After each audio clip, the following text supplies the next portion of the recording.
Hello, hello, hello. Welcome to our dark room deepening discussions. Very special invocations. It is October 21st, 2021. Lots of 21s going on.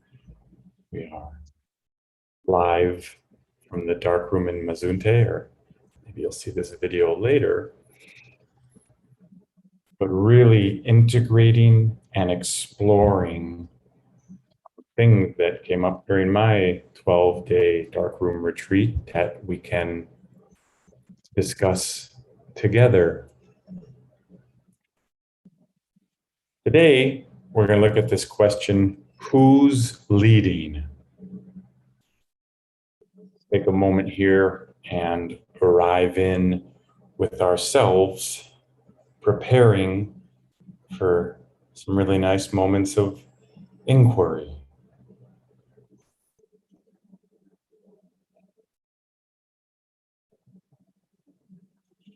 Just dropping in, getting ready to explore, maybe asking this question already, who's leading, seeing if there's some curiosity or mental ideas or excitement, nervousness. Are we seasoned inquiry folks?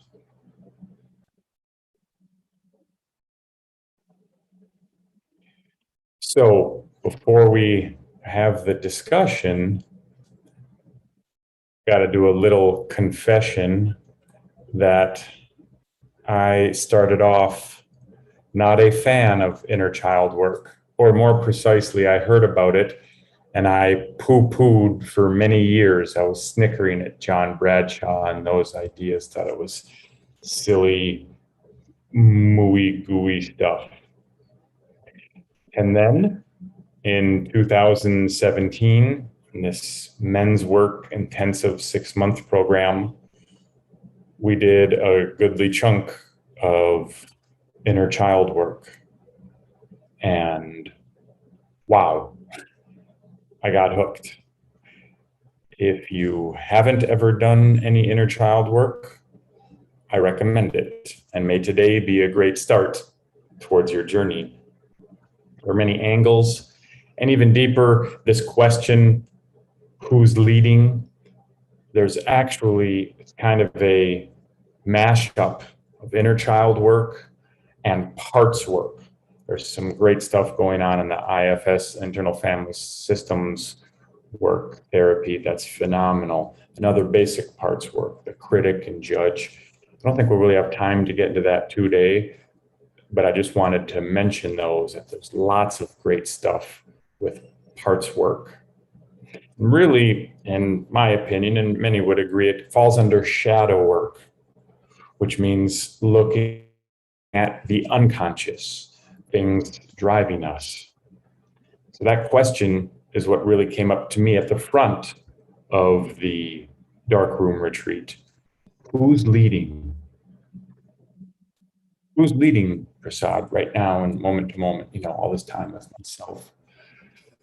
And I think it came up because one of my intentions was to do some really deep inner child work. I was born with the name Aaron.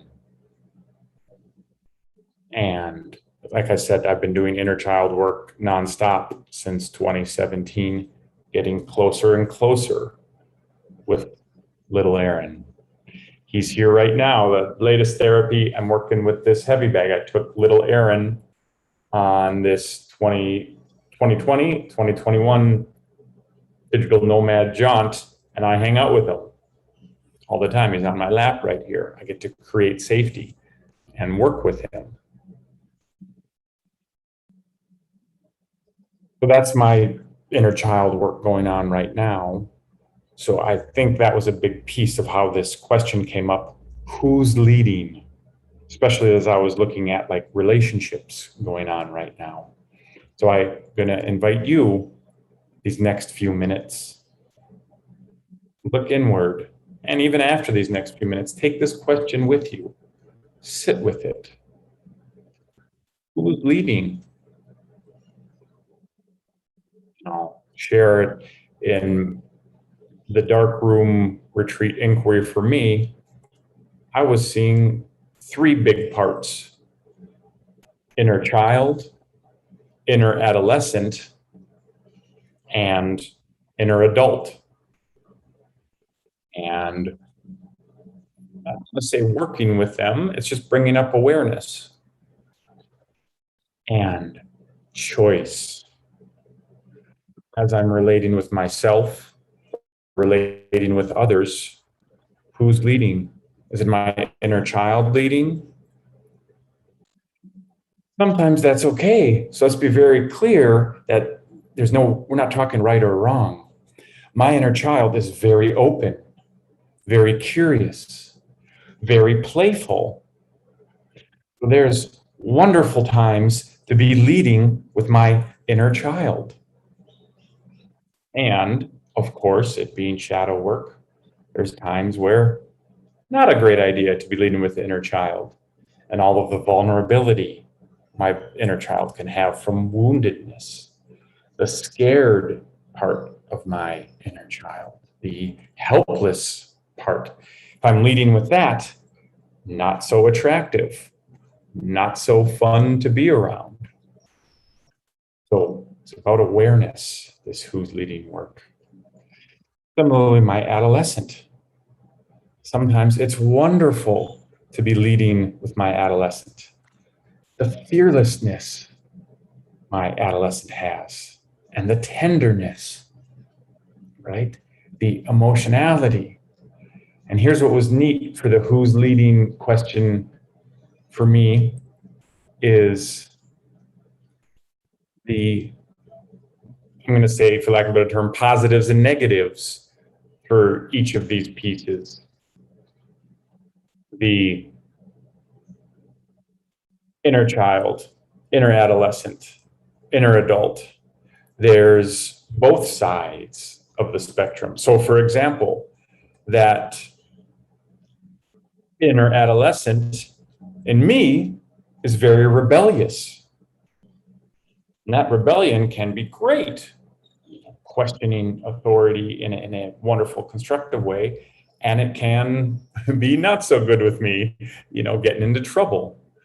Or the carefreeness of my inner adolescent can be wonderful and light, and it can be irresponsible. So it's an amazing dance, this who's leading question, and how are they leading? How are we feeding their leading? What energy are we giving to them, right? How conscious are we of it? And same thing with the inner adult. We can, as the wise, enlightened beings we are, say, yes, I want to be my awesome, rational, soothing, responsible, grown-up adult all the time. Okay, but there's the shadow side to that too. At least for me, sometimes my inner adult can be very stubborn, can be overly analytical. Analysis is okay, analysis paralysis, not so fun. Grounded, a very good thing until it gets stuck and maybe a little bit rigid. So this who's leading question can be very deep, can be very profound when we're interacting, especially when we get into difficult conversations or we get triggered or we really want to go in and do some deep work, especially with someone else. Okay, who's leading now? Is my inner child up? Is my inner child tantruming?